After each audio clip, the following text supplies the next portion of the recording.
Bueno, buenas tardes a todos. Muchas gracias por venir a la Institución Libre de Enseñanza. También gracias a todos los que nos están siguiendo por streaming desde casa.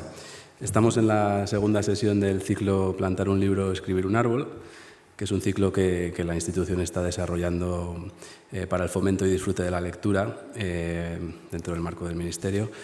Y bueno, que une de alguna manera la preocupación que siempre ha habido en esta casa por el cuidado de la naturaleza, por su uso como herramienta educativa, con, como he dicho, el fomento de la lectura, que también para la institución suponía el acceso al conocimiento, y el conocimiento a su vez era lo que podía generar una ciudadanía crítica, una ciudadanía libre, ¿no? Hoy tenemos con nosotros a Cristina Morales y a Isa de la Cruz.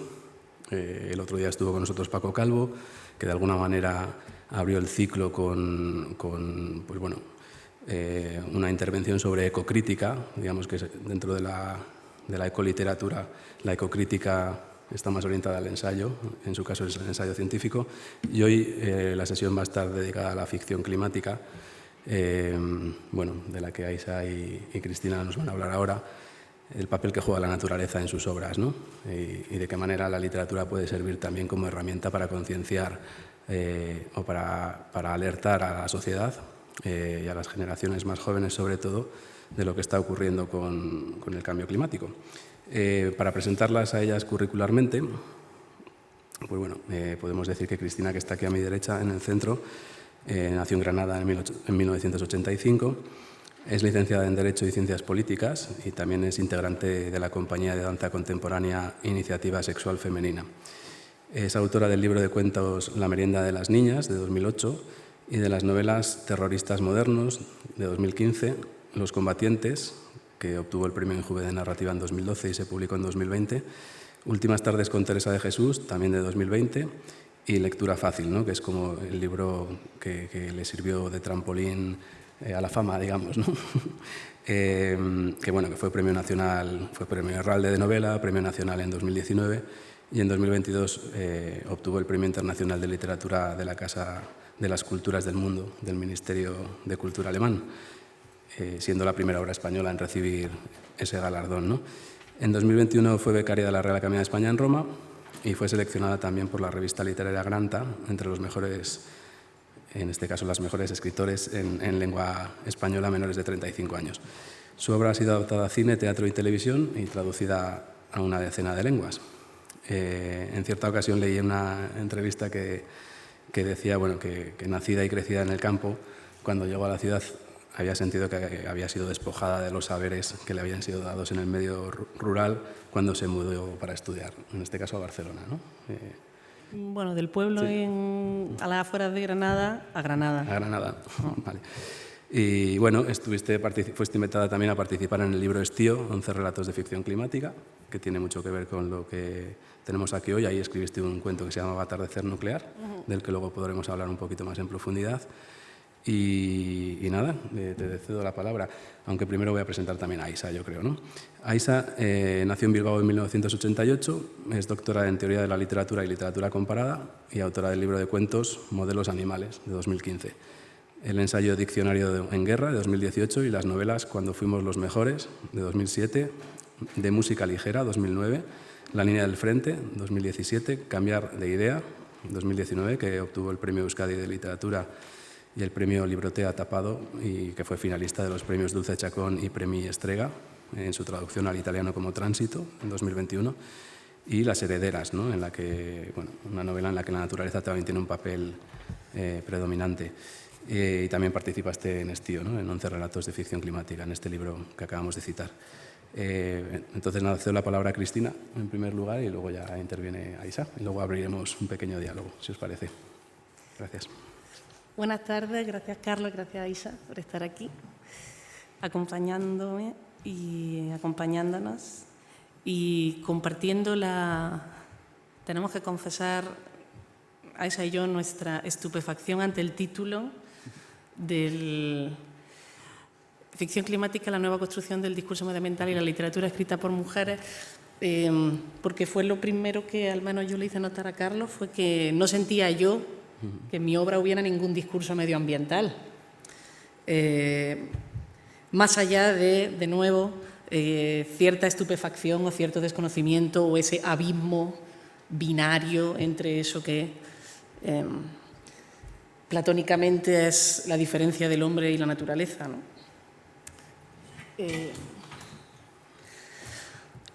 Entonces, si yo solamente en una ocasión escribía un texto que el encargo decía específicamente tratar, acercarse a un fenómeno natural, fue este que mencionaba Carlos, el de ficción climática. No, los 11 relatos. ¿Puedes repetirme el título? Sí. Carlos, es un libro viejo, ¿no? Es un cuento viejo. Estío. Estío. 11 relatos de ficción climática. 11 relatos de ficción climática, en el que yo hablaba de lo maravilloso que era el atardecer rosa fosforescente de las grandes ciudades, que ese rosa fosforescente está provocado por la polución. En Bogotá los atardeceres son alucinantes, pero Bogotá es una bomba de contaminación, ¿no? Son unos atardeceres rosa fosforescentes como el que usábamos para subrayar los libros en el instituto. Entonces, siendo que que me declaro absolutamente rendida y perezosa ante las temáticas medioambientales o incluirlas de manera consciente dentro de mi obra, sí que, sin embargo, soy una activa, soy un activo miembro de públicos de espectáculos en los que, sobre todo en artes escénicas, en danza, en teatro, que también me dedico a la danza, ahora no, que estoy lesionada, en los que se habla de manera muy clara, y creo que en eso vienen por delante las artes escénicas, se habla de la bioficción. De hecho, quería traer a colación a 3 artistas, una de ellas, Simone Ochterlony, neozelandesa, que tiene una pieza que se llama Bioficción, aunque le ha cambiado el título. Yo cuando la vi en Roma por primera vez, no se llamaba Bioficción, se llamaba Bioficción, pero ella, la pieza que la hizo en 2015, se gestó en 2015, se llamaba Supernatural. Entonces, os voy a poner un vídeo, voy a ir saltando para que la veáis a ella y veáis pequeños fragmentos de la propuesta escénica, en cómo ella quiere romper lo que llama la diferencia, la jerarquía ontológica de los cuerpos que hay en escena, los cuerpos tanto animados como inanimados. Vamos allá. Collaboration with Han Ro and Tonya Livingston and myself. Vamos a ver. The work is predominantly movement research. We're very inspired by the idea of vibrant matter, and we're working with some materials, no sé si sé ponerle namely wood, el subtítulo en español. axes, Bueno, no es tan importante. Quería enseñar la It imagen. takes place in a kind of artificial nature, I would say, a kind of wilderness.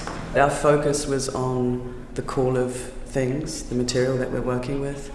And the gesture of chopping the wood, it was something about opening up in a way, splitting things, multiplicity and plurality of material.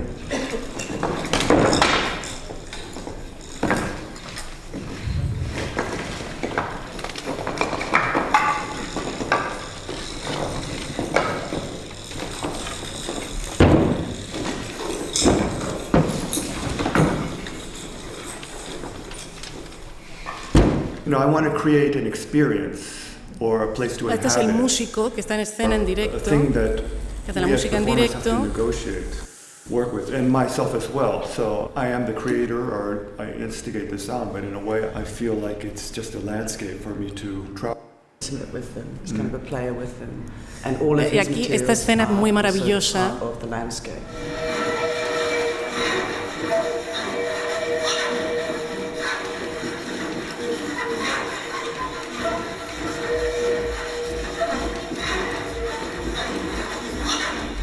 the space really conditions us. It's a very particular environment, and reorganizing of the space and give the work as having quite a slow pace. Like there's a kind of expansion of time, expanded notion of time, which ties in quite a lot with this expanded notion of what is somehow defined by the sort of... Bueno, esta es la Austerloni. Cuando yo la vi en 2021 en Roma, tenía otra intérprete con ella que tenía la gran particularidad, porque no se suele ver esto en la danza. Austerloni tiene una formación de ballet clásico y se lanzó a la performance, cosa que se nota en sus performances. La otra intérprete era muy obesa, muy obesa.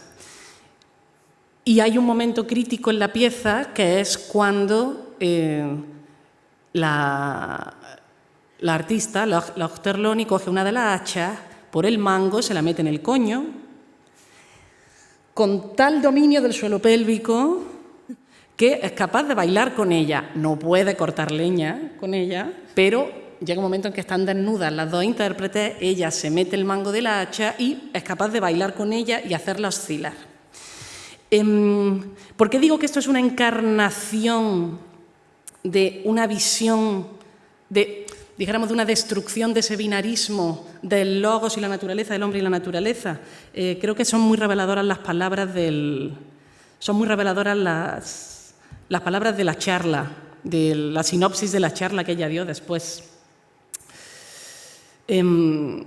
Una apasionada concatenación, un híbrido de intensidades vibracionales, un ensamblaje de lo humano y de lo humano, de lo orgánico y lo inorgánico, activaciones multidireccionales de deseo y de impulso. Como habéis visto antes, cuando frotaban la leña, era claramente, o al menos para mí, era claramente una masturbación. Una masturbación con la cosa, de manera que rompe eso que ella llama la jerarquía ontológica de la naturaleza de la cosa. Y habla de este concepto que a mí me interesa, hablaba con Aisa, a ver si ella estaba más familiarizada, hablaba del neomaterialismo. El neomaterialismo, y de hecho cita aquí dos filósofas, Barat y Bennett, que desconozco, o sea, llamo a la inteligencia colectiva, si alguien las conoce, que venga a suplir estas lagunas. Pero a mí me gustaba lo del neorrealismo porque se definía, y la propia pieza, la Austerloni la define como un amor irracional por la materia. Entonces, esto que podría parecer, que a mí me viene la canción de Madonna, me viene Material Girl, lo primero que me viene a la mente, digo, ¿qué es esto del amor irracional por la materia? Pareciera una frivolización, pareciera consumismo, ¿no? Pareciera que está hablando de consumismo. Yo he llegado a mi propia conclusión de que esa irracionalidad de la que habla es irracional no en tanto que locura, sino en tanto que anti-ilustración, ¿no?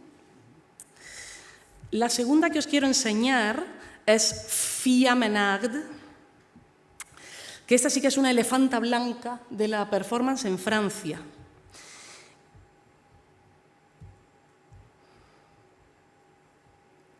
Está sola en escena, esta pieza se llama Maison Mère, Casa Madre. Esta os la pongo entero, que son 35 segundos.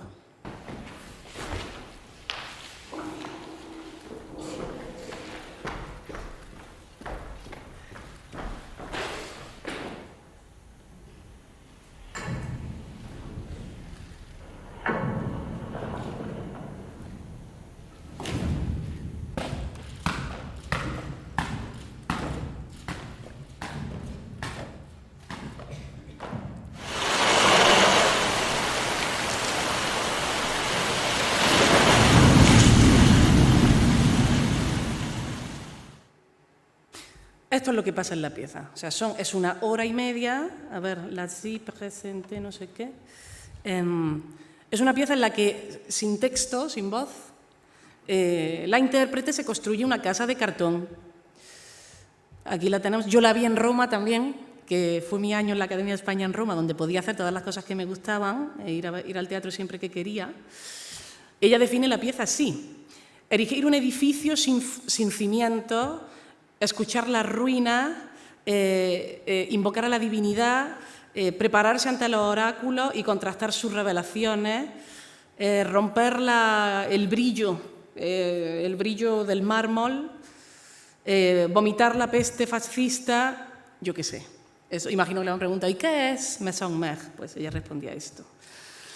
Menciona los gestos simples y repetitivos todo el tiempo y cómo finalmente es, a pesar de la construcción y de los esfuerzos y que la vemos penando, apencando, hace llevar y aquí esto me interesa mucho, cómo lleva al teatro una nube, consigue una nube, nos lleva a la fantasía de la nube que llueve y la casa se arruina, ¿no? Ella se coloca no ya en un lugar de horizontalidad con la cosa, con la materia, o sí al principio para luego verse absolutamente devorada por ella, porque la casa no tenía ningún valor. Y por último os voy a enseñar a Soren Evinson, que lo que hace es el parodia, creo que lo hace inconscientemente, porque me interesa que son movimientos, me parece que este movimiento artístico es relativamente reciente, o al menos, qué duda cabe que es reciente para mí. Él coge toda esta tendencia que es inevitablemente tiene una raíz feminista, porque parte de la cosificación histórica de los cuerpos femeninos, para ponerlos en juego con otras cosas sí naturalmente cosificadas y romper esa jerarquía. ¿Qué hace Soren Evinson? Pues que efectivamente Soren Evinson se convierte en su pieza Just Desire, que es de 2021, la de la Fia Menard era del 2017, para hacer una pieza sobre moda. O sea, donde él no ya es que esté al mismo nivel o sometido a la materia, a lo otro, sino que se considera presa de la moda. I esto és el que nos va a decir. I que podrem veure també dins de dansa metropolitana, a l'antic teatre al Mars, és el darrer treball de Soren Evinson. Just Desire és una reflexió sobre la idealització de la cultura contemporània a través de contorsions de cos, veu i paraula, esborrant els límits formals i morals d'allò teatral i performatiu. Aquí tenemos otro tronco, como el de la Hosternoni, pero que no pesa.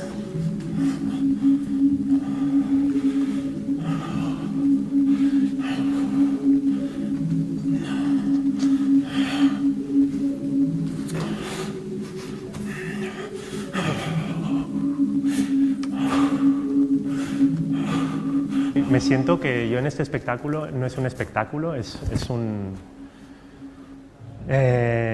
un pase de moda y yo no soy performer, soy modelo y no tengo, o sea, todo, me parece que todo es como yo creo que es un canto a la moda. No lo sé si es eso, pero me gustaría decir eso y quedarme tranquilo. Hoy llevo 2 Swarovski por ojos, o voy cegado por el brillo, o no lo sé, o llevo luz. Nunca lo he sabido. Si tengo luz, me recubro todo el cuerpo de brillo, pero me recubro todo el cuerpo de brillo. Cisne blanco. Con el salmo.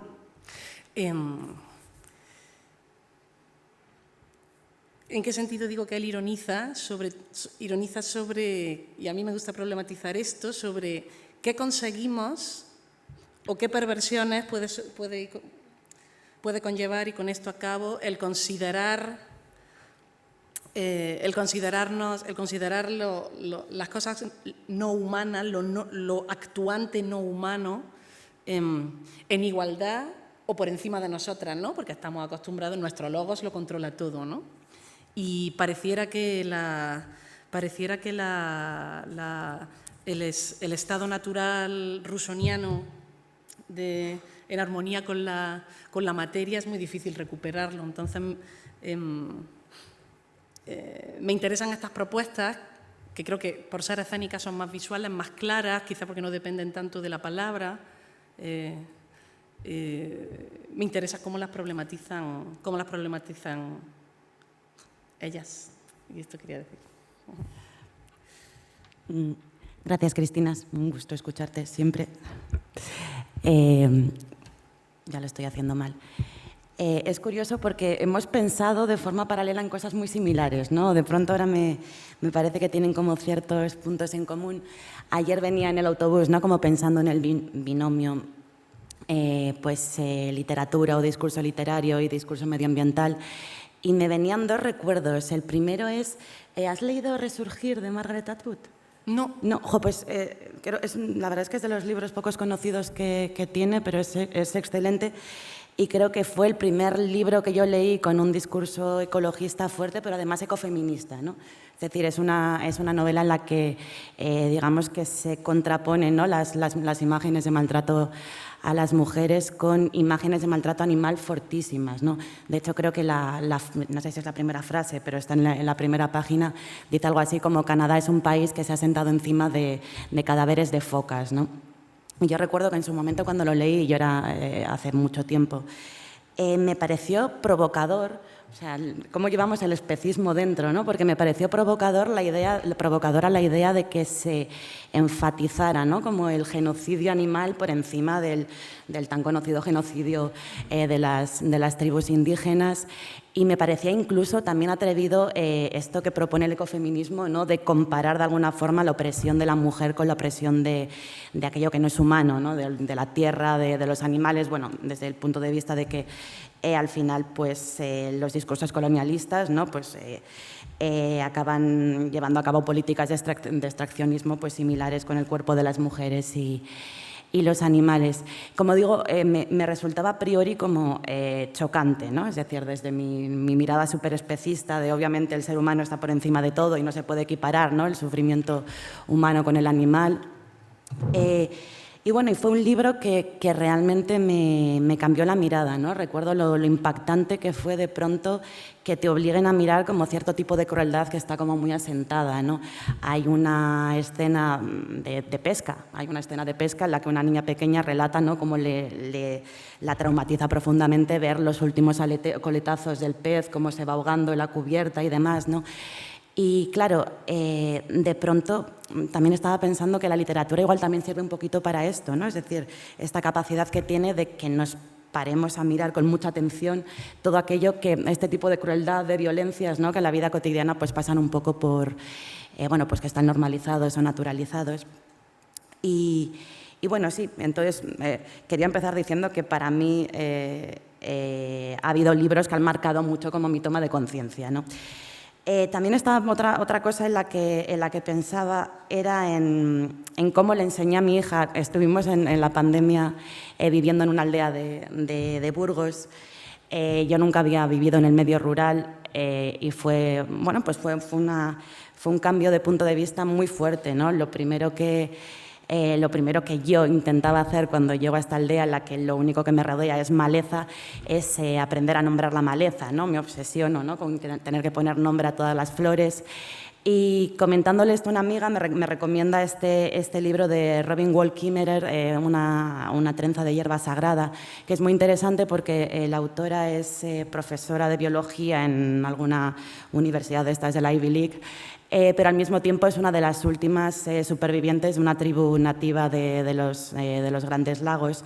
Y entonces está todo el rato como mezclando, ¿no?, como mezclando los ritos, las costumbres, ¿no?, como la sabiduría oral de su tribu con cuestiones más científicas.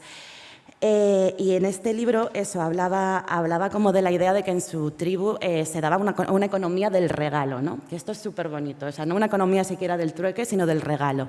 Y claro, el regalo en sí pone como control al tipo de explotación, de extractivismo que podemos hacer, porque un regalo es un regalo, ¿no? Es decir, de un regalo no abusas. Y contaba eso, que lo que hacían era también pues dar gracias cuando cogían una frambuesa, dar gracias cuando se cogía una manzana, se le daba gracias al frambueso, y que de esta forma pues también se mantenía como que este relato, ¿no? El relato de dar gracias de alguna forma privilegiaba que fueran culturas donde no se da como esta especie de explotación capitalista de la tierra a la que estamos acostumbradas, ¿no? Y entonces venía recordando que, digo, pues durante 2 años estuve con mi hija y le obligaba, ¿no? Le obligaba a decir gracias cuando cogía una frambuesa, y venía pensando que obviamente se lo ha olvidado, ¿no? Cuando volvimos a la ciudad, de pronto parece que es más complicado mantener cierto tipo de discursos medioambientales, no sé, de pronto lo que parecía como natural, espontáneo en el pueblo desaparece, y es algo que he hecho mucho en falta. He hecho en falta, ¿no? Como que intentemos también, no sé, trabar conciencia medioambiental, ¿no? Y, es decir, no solo desde lo literario, sino también desde la implantación de ritos, de gestos, ¿no? Cotidianos. Y claro, me parece como de pronto, me parece muy interesante pues esta cosa católica de bendecir la mesa, de dar gracias por los alimentos, ¿no? Y me ha apuntado a un curso de Zen, se llama, sobre Quans, ¿no? Y entonces el otro día en uno de los cursos el profesor decía, bueno, una hoja de papel, ¿no? ¿Qué ves en la hoja de papel? Y la respuesta correcta era que tenías que ver la nube de la que había caído la lluvia, con la cual se había plantado el árbol que había dado pie al papel y demás. Y entonces el profesor nos decía que, bueno, que intentáramos hacer en nuestra vida cotidiana pues este ejercicio de cada día 7 minutos, pues pararte a pensar como en el origen de las cosas para darte cuenta de que Dios está detrás de todo, ¿no? Entonces, claro, yo termino el vídeo y me pongo a cocinar, ¿no? Y digo, venga, vamos a buscar a Dios detrás de este cocido de guisantes, ¿no? De garbanzos, perdón. Entonces, claro, yo cuando intento deconstruir los garbanzos, como el maestro Zen había hecho con la hoja de papel, yo solo empiezo a pensar como, jope, qué bajitas son las matas de garbanzos, ¿no? O sea, qué dolor de lumbares la mujer que ha estado aquí como quitando a uno a uno los garbanzos, y luego pienso en cuáles serán como las condiciones materiales de esta mujer, cuánto le habrán pagado. Yo qué sé, pienso como en cómo se habrán ajustado los precios de cara a la venta en el supermercado, ¿no? Y de pronto tengo como este momento de absurdez de decir, ostras, donde el maestro Zen ve a Dios, yo solo estoy viendo el capitalismo, ¿no? Es una cosa como bastante triste, digo, no sé si hay una equiparación en realidad, no sé si Dios es el capitalismo ahora. Pero en todo caso, aunque no vea a Dios, me parece interesante a través de este discurso, ¿no? Como ir más allá de los objetos, que por eso te decía que me parecía que estaba como un poco relacionado lo que había estado pensando, ¿no? De está bien darle agencia, ¿no? Leíamos que una idea de que lo material tenga agencia, no sé si agencia, pero darle un discurso a lo material que nos permita, ¿no? Como ir un poquito al origen, a tomar conciencia de dónde proviene, de qué es lo que le debemos a la tierra de la que proviene, etcétera, me parece interesante. Otra cosa que quería comentar, de hecho, y preguntarte a ti también, ¿no? Sobre este relato que escribimos en esta antología, ¿no? De Estío, de ficción climática, estábamos las dos. No sé cómo recuerdas el relato, no sé si recuerdas que te costara particularmente o si incluso habrías escrito un relato distinto ahora, pero yo es otra cosa que venía pensando, ¿no? Cuando nos encargaron esto, era, pues bueno, yo caí en algo de lo que no era consciente todavía en ese entonces, ¿no? Que era en privilegiar la distopía por encima de las utopías emocionantes, de los proyectos políticos, es decir, que creo que es un poco lo que deberíamos hacer desde las ficciones como medioambientales, ecologistas. Y entonces sí, yo escribí como un relato que era así como una distopía, todo se había ido a la mierda, el campo mal, los vertidos tóxicos, era muy oscuro, ¿no? Y como muy apocalíptico. Precisamente cuando vivía en el pueblo, leí este ensayo maravilloso de Laila Martínez, Utopía no es una isla, donde hablaba precisamente de esto, ¿no? De cómo nos había colonizado el imaginario y la mesa de novedades durante muchísimo tiempo el género de la distopía, siendo la distopía una ficción política muy reaccionaria, ¿no? Porque al final, si estamos siempre imaginando que la única alternativa a futuro de lo que tenemos es el apocalipsis, pues obviamente parece que poca cosa podemos emprender desde la acción política y no queda mucha esperanza y tal. Claro, y ella por tanto, abogaba por volver a las utopías, ¿no? Empezar a construir eso, a utilizar la literatura pues, como forma de imaginar proyectos políticos ilusionantes, ¿no? Ni siquiera, bueno, que también que no hace falta que sea todo como perfectamente factible, ¿no? Pero ya solo el ejercicio, ¿no? De ponerse a imaginar la posibilidad de una posibilidad como que era emancipador y mucho más interesante, ¿no? Que lo distópico. ¿Tú recuerdas tu relato cuando lo escribiste? O sea, ¿recuerdas como haber dado por hecho, ¿no? Como que la propuesta tenía que ser distópica? Era distópica, tenía que ser distópica la propuesta. Sí, seguro. Yo creo que no tenía que ser No. Pero lo primero que me vino a la mente Sí, fue ¿no? distópico. Claro, ahí está. Sí. Bueno, creo que eso lo estamos deconstruyendo y me parece interesante, ¿no? Y ya termino, precisamente cuando me di cuenta de esto, ¿no? de la importancia de empezar como a construir más proyectos utópicos y salir como de este género un poco nauseabundo ya. Estaba viviendo en el pueblo y fue precisamente cuando escribí Las herederas, que sí que es una novela en la que se cuela mucho la naturaleza porque era lo que me rodeaba, ¿no? Es decir, es una novela que sucede en una casa de campo, en una aldea, y era precisamente la aldea en la que yo estaba viviendo. Y recuerdo también haber cometido quizás una torpeza en ese libro, que era, claro, pensando en esto que decía de quiero proponer, o sea, quiero que el libro se encamine, ¿no? hacia algo utópico, hacia una propuesta, ¿no? Un libro en el que pues, el libro parte, ¿no? Como de ser muy crítico como con ciertas violencias del sistema y demás, y es como, bueno, pues vamos a proponer al final algo que vaya más allá de esto, ¿no? Y claro, y lo que acababa proponiendo era la posibilidad, ¿no? Como de generar pues lugares al margen, la idea de, pues igual el capitalismo está más representado, es más, sus tentáculos más visibles, ¿no? Como en el mundo urbano, y por tanto había como cierta romantización a su manera de la posibilidad de vayámonos todas al campo a construir algo, ¿no? Que también es algo como que he dejado de ver, pero creo que es también un discurso al que hemos estado muy acostumbradas. Digo, claro, esto también nos desprotege, digo, sería mucho mejor que hiciéramos habitables las ciudades a que empecemos como con este tipo de discurso de no, ya démoslo todo por perdido, no, vámonos todas al campo, pero bueno, sí que estaba un poco ahí. Y en todo caso, lo que me parece interesante es que, incluso cayendo en esto que ahora considero que es un poco ingenuo y que es poco colectivista y demás, me pareció profundamente hermosa la experiencia de, en efecto, salir un poco, ¿no? De sentir que, en efecto, que en un pueblo, que en la naturaleza, salías de algo. Y era como algo tanto material como casi energético, ¿no? La sensación como subjetiva de ruido, cómo desaparecía y cómo de pronto, ¿no? Y ya con esto cierro, alguien que no era religiosa como yo, pues de pronto tenía como mucha más apertura a introducir el mito, a introducir eso, el ritual de dar las gracias a la frambuesa, de casi empezar como a ver lo inanimado como animado, que había como un cambio de perspectiva, ¿no? Y entonces, claro, lo que sí que considero que es interesante del discurso literario sobre la naturaleza es que igual es de por sí un lugar que nos permite como cambiar el punto de vista y empezar también como a imaginar, ¿no? A imaginar posibilidades políticas diferentes. Sí. Recogiendo un poco lo que ha dicho Cristina del neomaterialismo, que me ha interesado especialmente, la antiilustración, ¿no? De ahí, digamos que tú lo interpretabas como consumismo, ¿no? Del consumismo viene el desarrollo urbano, del desarrollo urbano viene, el desarrollo urbano afecta al cambio climático, y eso está en lectura fácil también, ¿no? Todo el tema en la gentrificación y de alguna manera también en las herederas, porque este entorno rural, entre comillas, idílico, de repente se ve, de repente hay un repartidor de Amazon, ¿no? Un coche que recorre el paisaje, cómo entra en lo rural, cómo entra de repente el consumismo también, ¿no? O sea, que no está ni siquiera a salvo. No sé si os habéis visto como un punto ahí que podemos hablar sobre ello, ¿no? Que está presente en ambas Bueno, qué duda lecturas. cabe que el medio ambiente de urbanitas como nosotros son las ciudades.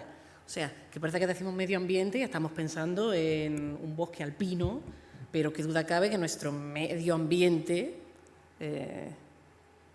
absolutamente dominado, penetrado y hecho a nuestra imagen y necesidad, es la ciudad, es el cemento, es el hormigón. O sea, nuestro ambiente y nuestro medio ambiente no es sino ese. Entonces, por dónde va a empezar una a narrar la cosa o a intentar transformar la cosa, sino de ahí, sino desde ahí. Es el punto de partida. Pareciera que las palomas son aves de segunda, ¿no? Y son los animales con los que una urbanita convive de manera más constante, ¿no? Salvajes. Yo a veces, yo vivo en un pueblo, ahora sí, mucho más chico que el pueblo en el que vivía en Granada, y mi vecina le echa de comer a las palomas y está puesto el balcón lleno de caca de las palomas. Entonces, mi vecina tiene 80 años. Entonces yo le digo, Carmen, no le eches de comer a las palomas. No hace falta. Son animales salvajes. Yo le decía, Carmen, se lo digo todos los días, Carmen, que son animales salvajes las palomas. Ah, sí, digo, claro que sí. Claro, lo que pasa es que son casi tan urbanas como nosotras. Son urbanitas como nosotras las palomas. Y yo vivo en un pueblo chico y son lo mismo tienen la misma poca vergüenza que en las ciudades que se suben a las mesas y te comen de la tapa, ¿no? Las palomas. Entonces, ¿por qué yo en mi propia obra hablo de... O sea, cuando yo como autora, o como casi toda la historia de la novela que nace con la industrialización y la urbanización en Europa, ¿por qué se fija en la ciudad? ¿Por qué nuestras novelas son novelas de ciudad? ¿Por qué la novela es un género eminentemente urbanita? Pues porque su medio ambiente no es sino ese. Ya no es pastoril, no puede serlo más. No somos más el arcipreste de Ita, no lo somos, no vivimos más en los contextos del arcipreste de Ita, ni siquiera de los ilustrados, ¿no? Por irnos un poco más a la modernidad. También por eso me interesan las propuestas escénicas que os comentaba, porque no romantizan quizá, no buscan ese paraíso perdido que era la naturaleza, que ya parece irrecuperable para nosotras, salvo que hagamos esa huida, ¿no? Me venía en mente la novela de Lara Moreno, ¿cómo se llama? Por si se va la luz. Sí.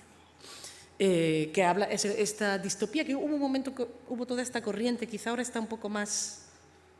No se ve tanto ya en librerías, ¿no? De huidas, de éxodos urbanos, ¿no? Claro, pero y tenía que ver con el inmobiliario siempre, como exacto, de hecho tiene que ver exacto, como en la vida exacto, real, ¿no? Exacto.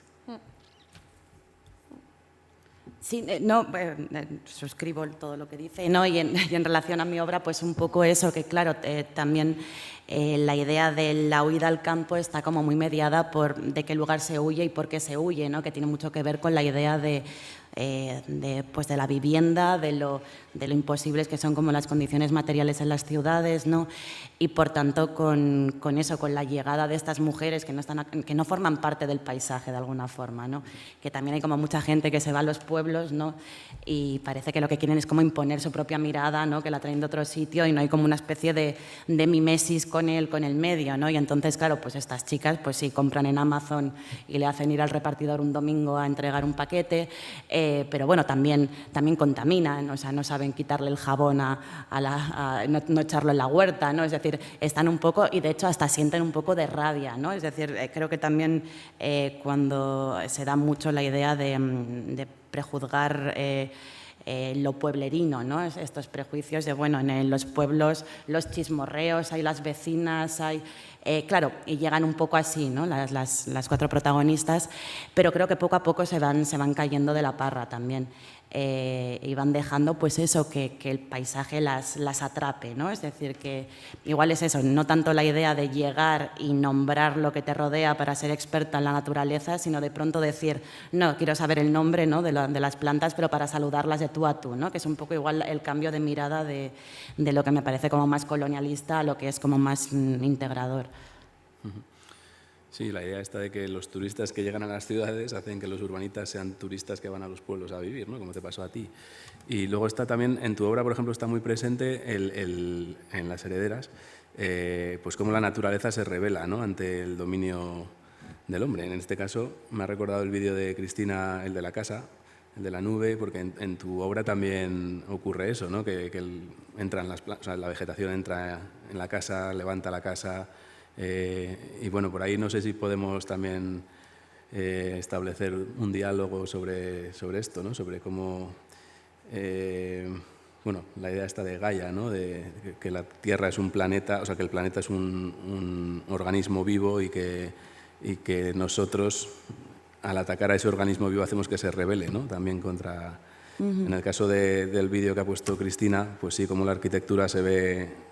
Bueno, en fin, también cómo representa la arquitectura la pobreza espiritual, en ese caso, ¿no? De la sociedad actual, y cómo la naturaleza se rebela contra esa estupidez humana, digamos, ¿no?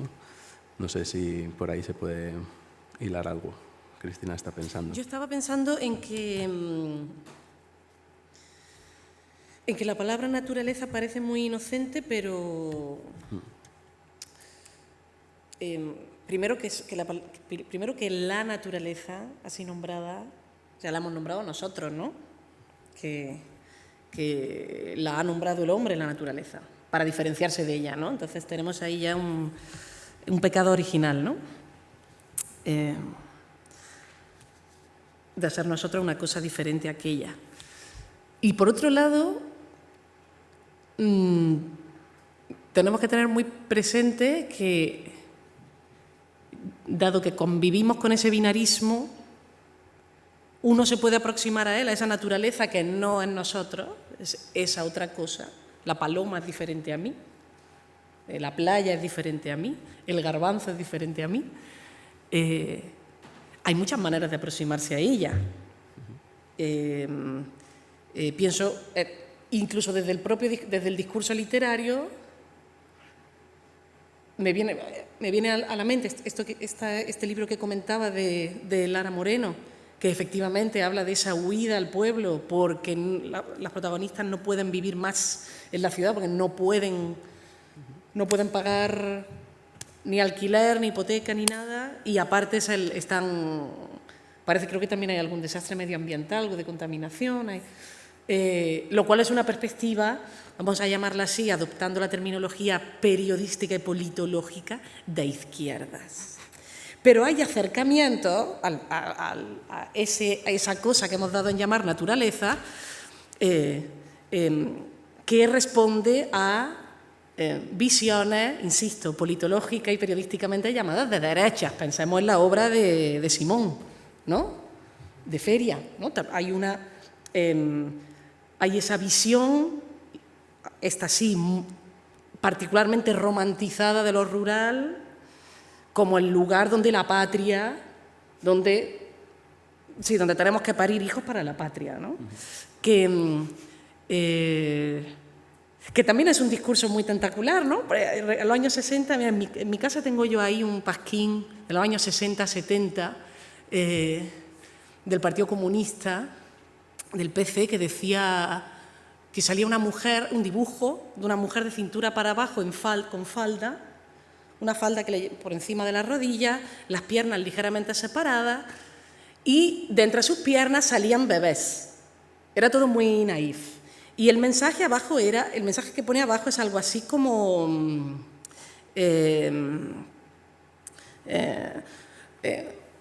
nuestras compañeras, nuestras camaradas paren la fuerza de trabajo necesaria, revolucionaria, están pariendo revolucionarios, ¿no? Entonces, que no quiere decir que lo que periodísticamente llamamos de derecha y lo que periodística institucionalmente se llama de izquierda no se parezcan. Yo me atrevería a decir que son la misma cosa. Volviendo al tema, que pareciera que cuando hablamos de naturaleza o de clima o de ficción climática se va a hacer siempre desde una perspectiva emancipadora o como dice Aisha, de agradecimiento a la cosa. ¿Recordáis cuando en el COVID se hablaba del ecofascismo? Cuando se hablaba de... cuando llegaban los animales a las ciudades, en Barcelona llegaban los jabalíes hasta Plaza Cataluña, vamos. Plaza Cataluña no, eso es mucho, pero hasta la Diagonal para abajo. Llegaban los jabalíes y empezó a haber todo un discurso que decía que no lo recuerdo bien, como que que así tendría que ser, algo así como que el discurso que se viene enarbolando contra las políticas ecologistas por parte de los lobbies de la agricultura, ¿no? Diciendo que el medio ambiente lo conocen unos pocos expertos, que son los que trabajan la tierra, ¿no? Que son los que viven en el campo, que son los agricultores, ¿no? Y que son ellos los que tienen que tener el acercamiento al medio ambiente y no a estas políticas de la Unión Europea que se hacen en los despachos, ¿no? Este es el discurso contra la PAC, que es una política espantosa, por otro lado, ¿no? Y voy a decir una cosa que nunca he dicho en público, pero la voy a decir, no porque sea ningún secreto, pero la PAC es lo que ha hecho que generaciones, desde la mía, yo soy del 85, ¿sí?, haya desarrollado alergia al polen de olivo. O sea, imaginad que la gente que nace en Jaén, yo nací en Granada, o sea, en Granada, en Jaén, en Málaga, todos los nacidos a partir de los 80, 90, es dificilísimo que no desarrollen lo llaman alergia al polen de olivo. Pero no es una alergia, no es una cosa congénita, no. Es que el polen de olivo es una contaminación, porque es el monocultivo de esas provincias de Andalucía, ¿no? De las provincias de la Alta Andalucía, de Jaén, de Granada, de Málaga y Almería. Porque cuando entra la PAC, la Política Agraria Común, acaba con la diversidad que había de todo, había trigo, había cebada, había girasoles, porque las subvenciones empiezan a darse no por producción, sino por árbol. Entonces, ¿qué se hace? Se acaba con toda la diversidad de cultivos que había y se plantan oliva. Y hay gente que llega a vivir a Andalucía, a Granada, Jaén sobre todo, y desarrolla esa alergia. No es que desarrolle una alergia, es contaminación, es polución. O sea, es muerte por éxito del olivo. Nada, y este era el gran secreto ambiental que yo tenía que contar.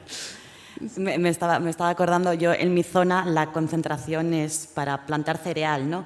Y recuerdo una vez como que le decía a mi hija, ay, me doy cuenta, me encanta el paisaje, ¿no? Me encanta como el paisaje, estas extensiones, como sobre todo cuando está el trigo verde, ¿no? Y da la sensación como de que es un océano verde, o sea, hay una cosa como muy hermosa en estas extensiones enormes de monocultivo, ¿no? Y era como, ostras, estoy estetizando profundamente, o sea, estoy como enamorada de todo lo que está mal, ¿no? Como qué mierda, pero en efecto, sí. Y nada, lo que me preguntabas, sí que me interesa mucho también esta idea de cómo la naturaleza pone mucho en jaque ciertos dualismos, como, por ejemplo, en una casa qué es dentro y qué es fuera, ¿no?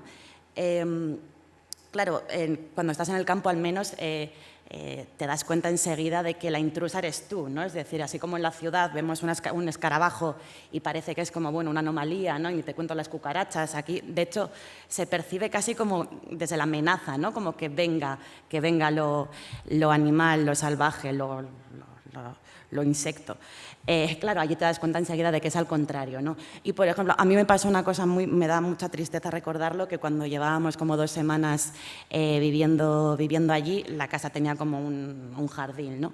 Y se coló una víbora, que además era bebé, y una víbora pequeñita, ¿no? Y estaba mi propio bebé descalcita por el jardín, y de pronto me encontré a la niña quieta mirando al bebé quietecito, mirando fijamente al bebé de víbora, las dos encantadas mirándose a los ojos. No, claro, yo, bueno, un susto, me llevo a la niña, cojo la cachava y mato a la víbora, ¿no? Y claro, fue como, esa es la inercia con la que llegas, ¿no? O sea, das por hecho que la casa es propia, que esa víbora ya no está en su territorio, ¿no? Que no tiene derecho a entrar. Y lo bonito es que, aunque tú creas esto, es imposible contenerlo, ¿no? En efecto, se meten las hormigas, se meten las ramas del sauce que te levantan los adoquines, ¿no? O sea, hay una especie como de invasión continua de lo que se supone que es lo otro, para recordarte que lo otro eres tú, o sea, que al menos en este contexto, ¿no? O sea, la presencia como invasora es la tuya. Y eso sí que es verdad que aparece bastante en la novela y siempre me ha parecido como una idea bonita. O sea que de alguna manera también, tanto por lo de los olivos como por esto, o sea, el hombre altera los ciclos naturales, ¿no? El hombre llega a alterar los ciclos naturales con su presencia, bueno, en tu caso con la llegada al campo, ¿no? Y con el tema del olivo que has comentado también, ¿no? O sea, eso es una reflexión también interesante para poder hacer. No sé si el público tiene alguna pregunta también, pueden entrar cuando quieran, por supuesto.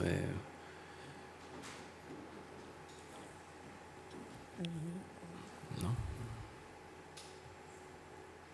Sí, hay una... Mira por el micro.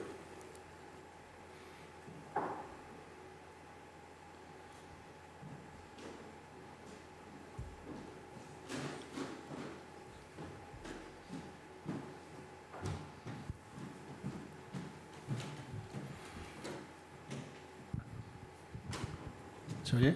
Sí. Es una pregunta en relación habéis hablado del neomaterialismo, luego habéis hablado de los rituales, han salido distintos temas, y quería preguntaros, quien quiera de las dos, si podéis comentar sobre el animismo y la posibilidad de rehabilitar el animismo, porque hemos heredado una tradición que viene de la sociología, creo, del siglo XIX, ¿no? El animismo como una fase superada, luego politeísmo, monoteísmo y finalmente, ¿no?, una visión secularizada, ¿no?, del mundo, en parte por la ciencia, aunque también a veces de las propias tradiciones religiosas se veía como una fase, ¿no?, a superar.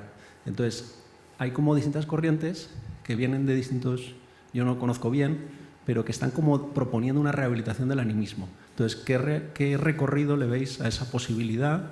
A lo mejor usando otra palabra o no, o rehabilitando ese concepto. Gracias. Claro, creo que lo que dices de animismo, en tanto que, por favor, corrígeme si me equivoco, no estoy yo bien familiarizada con la noción de animismo. Imagino que es el dotar de entidad, de ser y de vida a cosas, a objetos o sean del mundo de la naturaleza. ¿Me quieres decir esto? Sí, viene de animus, del latín animus, y habéis mencionado la agencia también, ¿no? Que la realidad no humana, incluso la realidad inorgánica, tendría capacidad como de responsabilidad, de respuesta, de diálogo, de estar animada, digamos, ¿no? Me parece que sin ningún género de duda este neomaterialismo, gracias por sacar la cuestión, es un revival del animismo, sin duda. Yo he asistido a varios cursos, seminarios de danza, que a mí estos se me hacían aburridísimos, hasta que empecé a cogerle el gusto, en el que yo tenía que mirar concentradamente un objeto mucho rato, mirarlo, observarlo, tocarlo, examinarlo e intentar llevar su forma, su cualidad, su calidad, sus aptitudes, ¿no?, a mi propia danza, a mi propio cuerpo, ¿no? Que estas que hemos visto en los vídeos son unas maestras de eso, ¿no? Se ponen a cortar leña y no, con el objetivo no de desempeñar el papel de leñadora, sino de aunarse con la leña, al punto que cuando intentan hacer fuego lo que están reviviendo es una masturbación, ¿no? O sea, a ese punto le dan vida a la leña, ¿no? Y se meten el mango del hacha en el coño, ¿no? Se convierten en el hacha y sexualizan ese hacha. Las cargan de vida a esos objetos.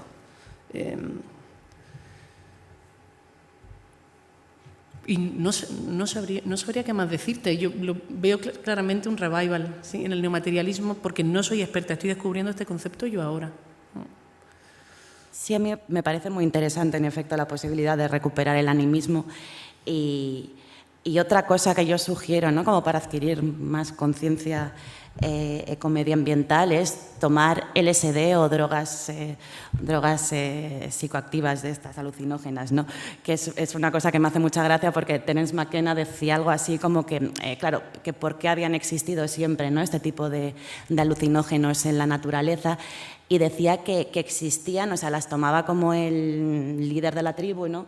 Y regresaba de haber tenido como una experiencia holística, de integración, de yo soy la tierra, y por tanto venía con un mensaje hacia la tribu, en plan, oye, se me ha revelado, ¿no?, que no podemos pues, cultivar de más, que no podemos expoliar la tierra, etcétera, ¿no? O sea, que es como muy guay la idea de que en efecto la naturaleza nos dé, ¿no?, a través de las plantas alucinógenas, algo que existe para su autopreservación, ¿no?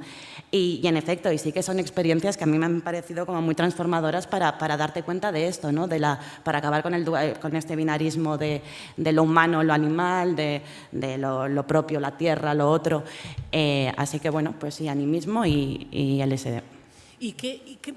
Antes comentabas algo del extractivismo, Aisha. ¿En qué sentido lo decías? O sea, de darle valor a la cosa como camino para luchar contra el extractivismo. No, me refería a la idea de valorar el regalo, ¿no? Que cuando consideras que algo es un regalo, claro, de un regalo no se abusa, ¿no? Un regalo es algo que tú agradeces, pero no vas a coger de más. Un regalo es algo que aceptas lo que te dan en esa cantidad y das gracias porque es un regalo, ¿no? Que era como interesante, eso sí que también podía servir, ¿no?, como para proteger pues eso, el exceso de explotación de la tierra, ¿no? De cogemos lo básico y lo necesario porque es un regalo. Nada, es que me quedo pensando en esa línea. O sea, que cuando decimos cosa, cualquier cosa es cosa. Quiero decir, ¿es aplicable un discurso de autolimitación ante el regalo que te da la tierra, que te dan las fuentes que nos rodean, a cualquier otra cosa, producto, cosa ya transformada, como hace Soren Edinson, ¿no? Que da una vuelta de tuerca más, la última pieza que os mostré, y que sacraliza las zapatillas Nike, porque también son cosas. Y también vienen, anda que esas zapatillas Nike han venido de la fábrica en Indonesia, donde son explotadas millones de personas en condiciones de mierda. Entonces, él dice, coño, pues como no hay sangre, sudor y lágrimas en estas zapatillas y kilos de dióxido de carbono, lo menos que yo puedo hacer es honrarlas.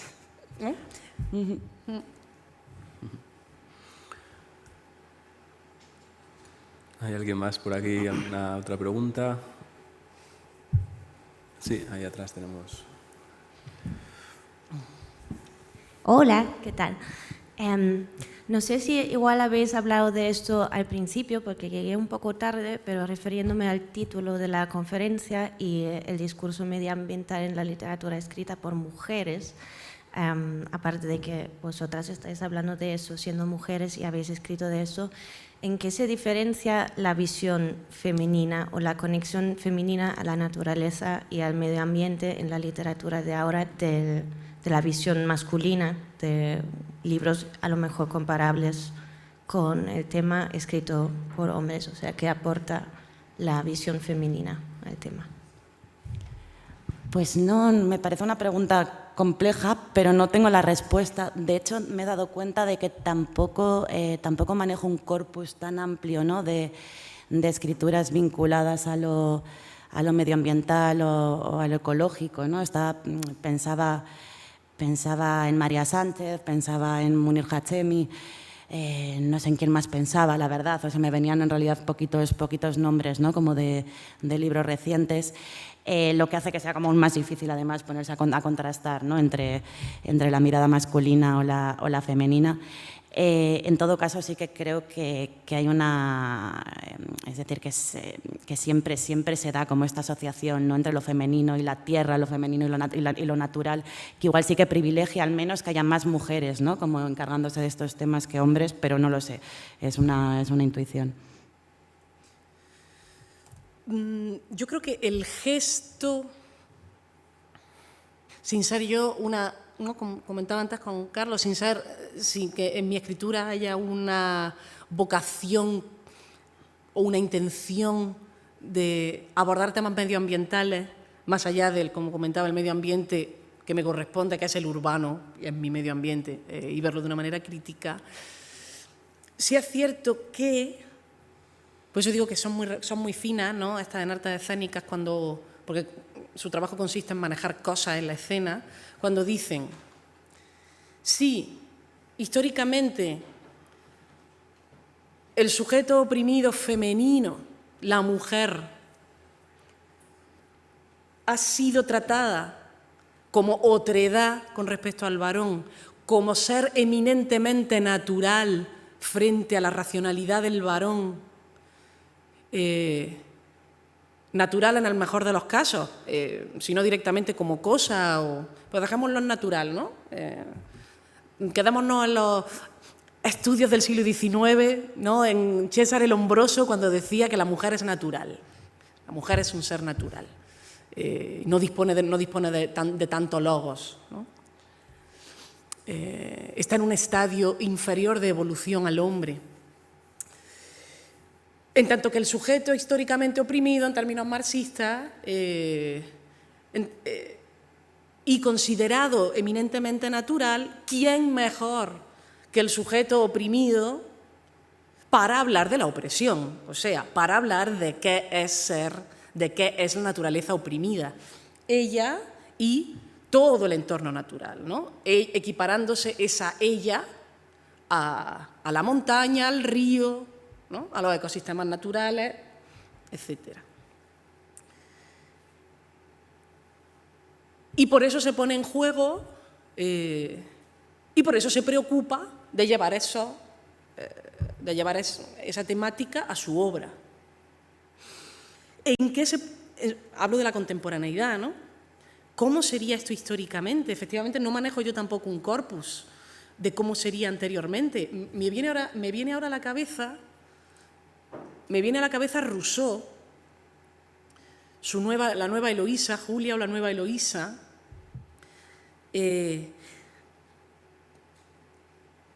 donde critica los excesos de la razón para con la naturaleza. Esta obra, bueno, Rousseau ya era un crítico de la Ilustración, ya era casi romántico, ¿no? Cómo critica los jardines, critica el jardín inglés. En el mismo momento en el que se ensalza la razón como medida de todas las cosas y herramienta fundamental para manejarse en la vida, uno de sus precursores lo critica. Y de hecho la nueva Eloísa es una obra muy guarra, guarrísima. Si Rousseau hubiera tenido coño, se metía el hacha en el coño, no me cabe la más mínima duda. Digo, que igual no viste a la primera, que puse que era una artista que se metía un hacha en el coño. Pero sí, a mí me faltan también referentes de cómo era tratada antes por las escritoras. No tengo ni idea verdaderamente, soy muy huérfana de eso yo.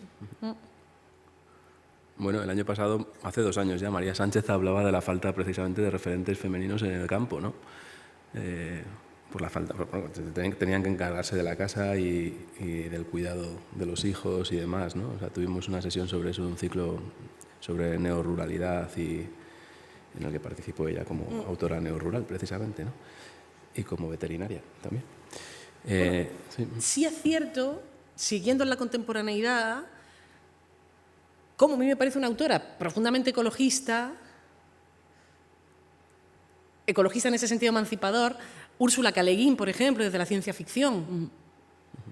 La ciencia ficción creo que es el terreno, hablábamos de la utopía, de la distopía, es un terreno muy fértil para el discurso feminista, porque la ciencia ficción permite la ruptura del binarismo de sexo-género, ¿no? Hay muchos personajes en Úrsula K. Le Guin que no sabemos lo que son bien y que se reproducen de manera rara, y el sexo no es como lo conocemos, ¿no? No es el sexo heteronormativo. Y cuando digo heteronormativo también digo, ¿no?, cuando nace el concepto de homosexualidad, sí, fue todo en el mismo momento, ¿no?, en el 19. La ciencia ficción, que ha sido campo privilegiado, diría, para el feminismo y el ecofeminismo, y en ese caso iban de la mano, ¿no? Cómo una sociedad diferente, que trata su naturaleza de una manera diferente, puede permitir relaciones humanas también diferentes y más justas.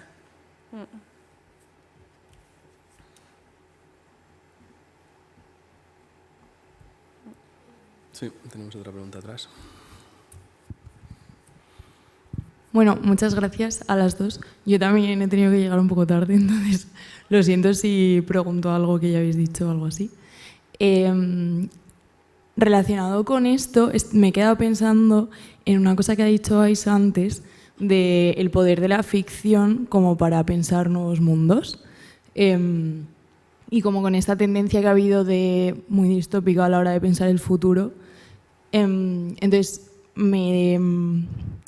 o sea, como el conflicto interno que tengo yo es que es verdad que veo mucho potencial en crear ficciones de ciencia ficción distópica para generar un discurso también crítico y ecofeminista, pero me cuesta pensar ejemplos como de ficciones que se basen en utopías. No sé si tenéis algún ejemplo más o es que se llega como a una especie de muro en la ficción al encontrar... O sea, no sé si es contradictorio crear una utopía en ficción cuando también se busca como el conflicto, ¿no?, a la hora de narrar algo. Ay, ostras, ¿cómo se llama? Mira, hay un libro con Sony que se llama Borradores de Futuro, algo así, y es un libro de relatos donde propusieron, ¿no?, como una serie de autoras el ejercicio de, oye, escribid un relato sobre una utopía, ¿no? Y recuerdo, y mi amiga Katy Aguirre me comentaba al principio eso, ¿no?, como que la propuesta parecía que tenía trampa porque es como, ¿dónde está el conflicto?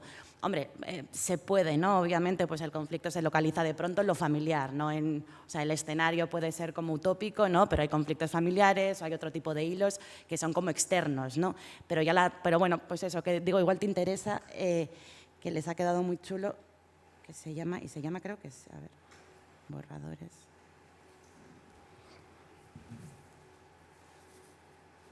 ¿A ti se te ocurre algo, Cris? Yo estoy pensando sin parar.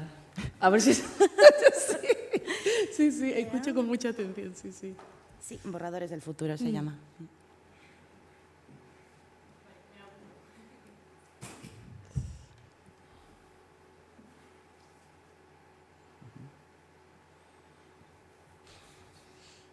Yo estoy pensando. Estás pensando, ¿no? Si queréis preguntar alguna otra cosa, tenemos todavía algo de tiempo. ¿No? ¿Algo que añadir? Bueno, lo que yo venía aquí rumiando era también cuando se nos hizo este encargo por parte de Estío, ¿no?, del libro Estío, que me parece un encargo muy difícil. Yeah. Primero porque era, volviendo a esto del binarismo, porque era de pronto deconstruir algo que uno tiene integrado, ¿no? O sea, nombrar era como nombrar un problema, ¿no? Claro, como no está en mis preocupaciones del día a día el fin de los recursos naturales ni la destrucción del medio ambiente, no son mis preocupaciones diarias, no son esas. O sea, no estoy politizada en ese sentido. Ese cuento, que es un cuento ya viejo, o sea, que yo vivía en Granada, o sea, estaba acabando la carrera, tenía, no sé, 23 años, 24. Cuando me puse a hacerlo, que yo no podía rechazar ningún encargo, ahora casi tampoco puedo rechazar ningún encargo, me puse a ello y tuve una ligera sensación de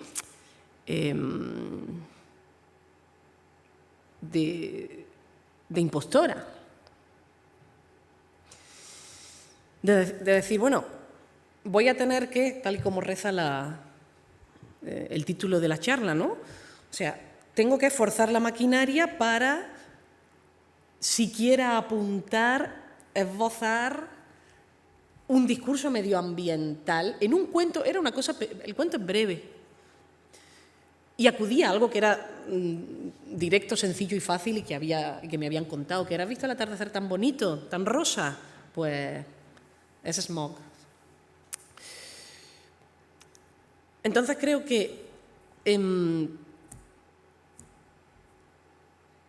para mí ha sido difícil como autora y no he querido forzar la maquinaria en obras posteriores, hablando de la naturaleza de un modo más abstracto, sí del medio ambiente urbano, sí de gentrificación, pero nunca afrontando eso, esa noción, esa creación humana, que es la naturaleza cara a cara. Porque ¿qué es la naturaleza sino yo? ¿No? Diría, ¿no? A veces que no soy naturaleza yo. ¿No? Rompiendo ese binarismo, ¿no? Lo cual hace que cuando afronto la escritura, cuando me pongo a escribir, antes, ¿cómo decirlo? Antes de emplear mi esfuerzo en una descripción de una problemática de tipo medioambiental tal y como está configurada actualmente, y debo insistir en el binarismo hombre-naturaleza, logos-naturaleza, intento hacerme la super... Bueno, lo que soy, ¿no? Una supermujer en ese sentido nietzscheano, ¿no?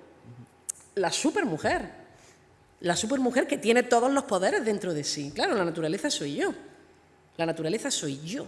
Entonces, hablar de mí, siendo consciente de esa naturaleza que soy yo, que no es todo mente, ¿no? Que, además yo estoy cansadísima de la noción de mente y de cuerpo. A mí me gusta hablar de alma. Me gusta hablar de alma. Víctor Balcells es un escritor de Barcelona. Dice que hay que recuperar la noción de alma en la crítica literaria. Volver a decir de los textos cuando un texto tiene alma. Y yo le pregunto: ¿y Víctor, ¿y qué es para ti un texto con alma? Me dice: pues un texto donde ves al autor, donde no hay una separación entre lo que dice, donde no hay una separación entre lo que cuenta y el sentido con el que lo cuenta, y la intensidad que pone con lo que lo cuenta, y el dolor en el sentido de dolerse, de importarte con que lo cuenta. Es decir, ¿por qué yo me sentía impostora? Porque yo no estaba politizada cuando escribía ese cuento, en preocuparme porque los atardeceres de Granada eran rosas. A mí me venía de coña que los atardeceres fueran rosas. Y si siguen siendo rosas, que sigan siendo rosas. Luego aprendí que cuanto más naranja es, significa que más limpia está la atmósfera. Cuando voy a ver a mi padre que vive en Ávila, en la Sierra de Gredos, los atardeceres son diferentes. Entonces, siendo puro presente porque desgraciadamente, o por suerte, es puro presente, creo que mi manera de hablar de el clima es hablar de mí, y no hablo de autoficciones, hablo de cómo se pone insisto, lo que a una le duele, lo que a una le importa, lo que a una le afecta en el texto. ¿Puede en ese caso hablarse de ficción climática? No sé si hay ya en las librerías la sección ficción climática, si no estaremos llegando ya muy pronto, ¿no?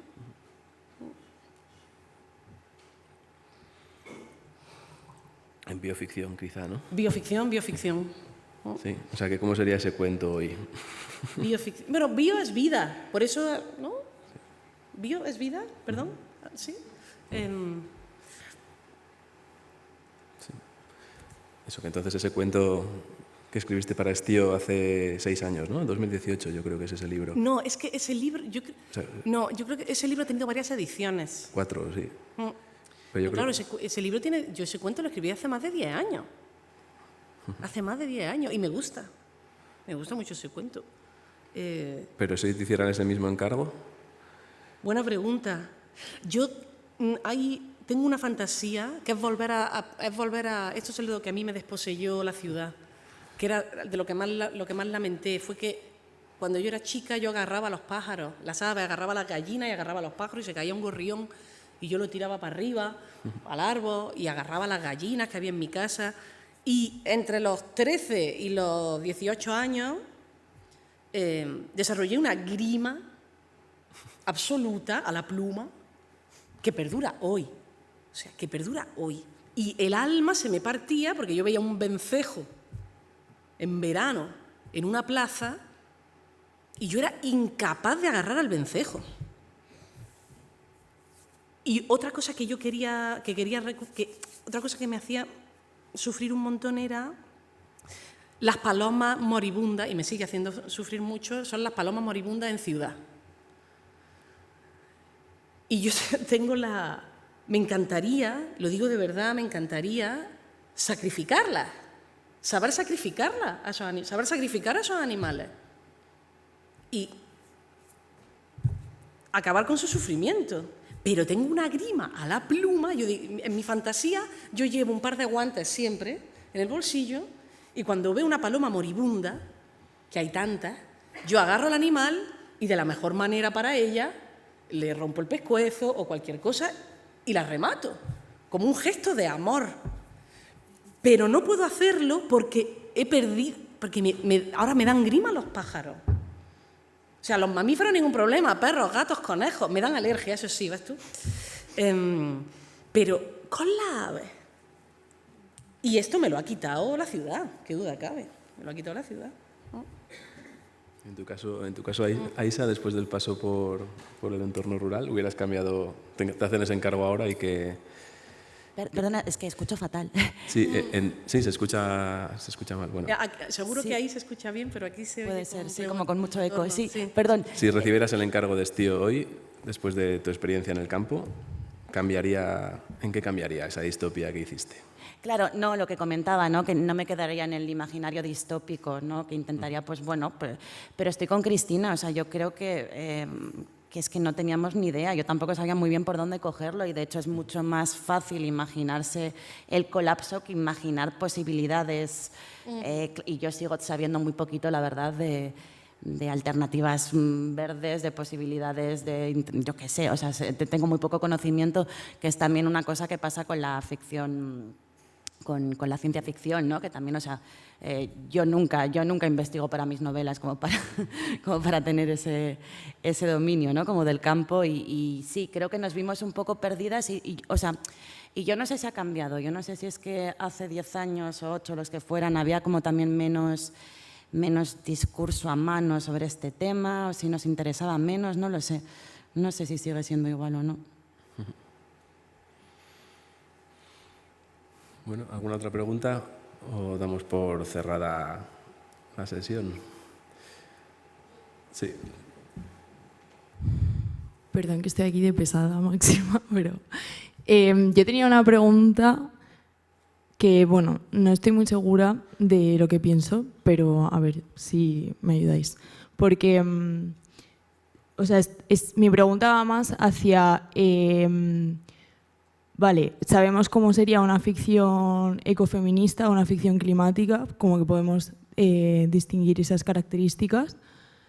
Y mi pregunta sería cómo sería la práctica de una escritora ecofeminista. O sea, si cambia algo la práctica de la escritora ecofeminista de una escritora que no tenga como, ¿no? esa visión a la hora de escribir o de publicar o de llevar como su proceso de escritura, porque no sé si dentro de este dualismo que hemos hablado, como de hombre, naturaleza, tal, este dualismo que suele ser como, pues eso, la base de la opresión, ¿no? Si se puede incluir de alguna manera también como crear un dualismo de autor-espectador y si esa estructura a la hora de la creación se podría como subvertir o cambiar de alguna manera o es completamente necesaria a la hora de crear. Bueno, es una cosa un poco abstracta, a lo mejor me he tirado aquí el triple, pero bueno, por ahí va. Pues esa es una pregunta muy buena y recuerdo que la hablé con un escritor en una ocasión cuando salió Estío. No recuerdo el nombre del autor, no recuerdo con qué escritor me vi, y él planteaba precisamente esto. Él decía cómo la escritura podía dejar de ser un ejemplo más de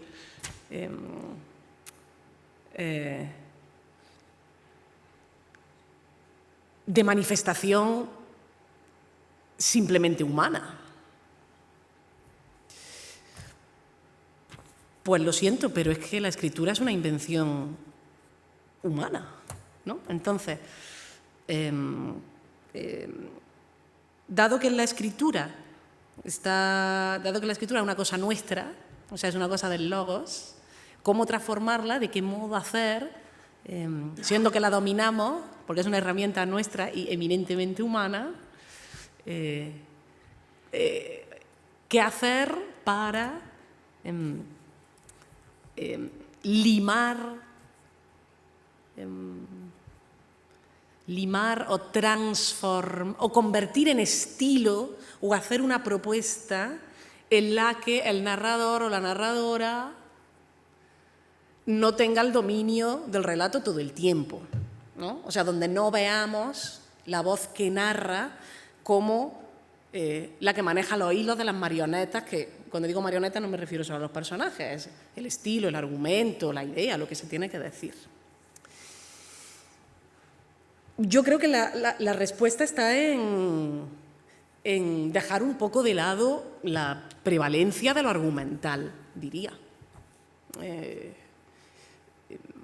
Dejar de contar, o sea, dejar de contar historias en el sentido narrativo clásico y empezar a, quizá, ¿no? Hay ejemplos de esto en la historia, ¿no? Romper la preeminencia histórica, en este caso, insisto, en la novela, ¿no?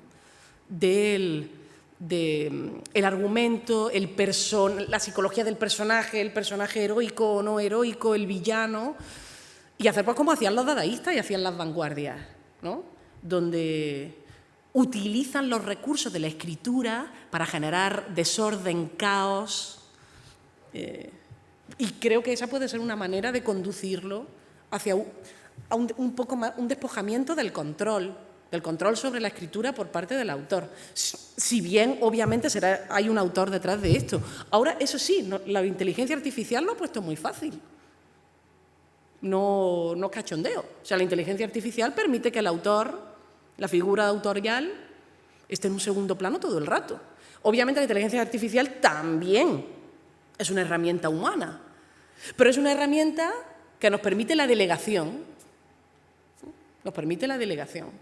Y no entro a cuestionar moralmente la cosa, ni incluso en términos de calidad, pero que el autor tiene posibilidades para alejarse del control de su propia escritura, sin duda. Que eso sea emancipatorio o políticamente deseable es otra cosa. Que nos interese ese camino. A mí las vanguardias ¿no? Yo tuve una época dadaísta.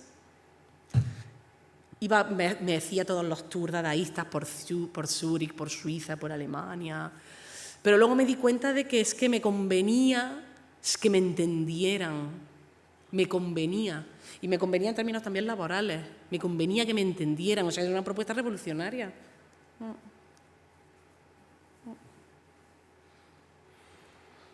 ¿Algo que quieras añadir, Aisa? No. ¿Alguien más que quiera participar? Si no, pues vamos a dar por concluida la sesión aquí. Y bueno, agradeciendo siempre a Aisa y a Cristina que os hayáis animado a venir, a acompañarnos hoy.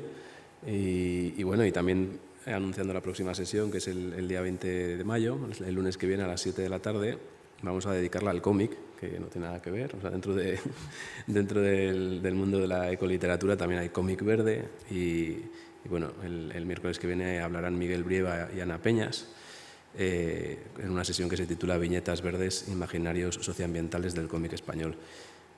Así que nada, os invitamos a todos a venir a acompañarnos. Muchísimas gracias de nuevo y gracias también a todos ustedes por venir hoy. Gracias. Gracias.